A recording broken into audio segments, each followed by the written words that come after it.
Ayun, punta na tayo dito sa mga ano naman sa baby care naman, 'di ba? Ano yung tamang pangangalaga sa mga mga infant, ma'am? Against sa against sa natural na ano, ay ibig sabihin hindi natural sa pamahiin. Mag-base tayo sa science ngayon. Ano ba dapat gawin sa mga mga baby na kapapanganak lamang? Paano natin aalagaan?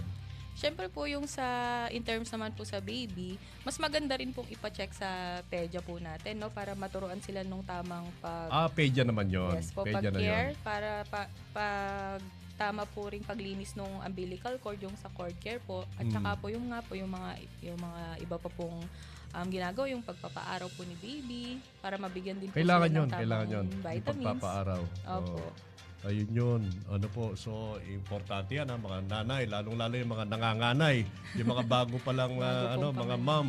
Ano po, kailangan lagi kayong nakikinig sa ganitong mga palatuntunan para po sa ganun, magabayan po tayo.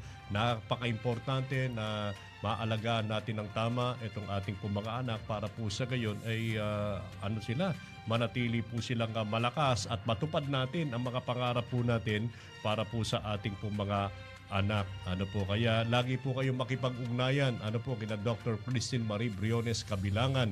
Ano po, para po sa lalo pong ikalalakas ng ating pong mga nanay at yung pong mga pangarap nila na magkaroon ng malusog at malakas na pangangatawan ng kanilang mga anak ay matamo.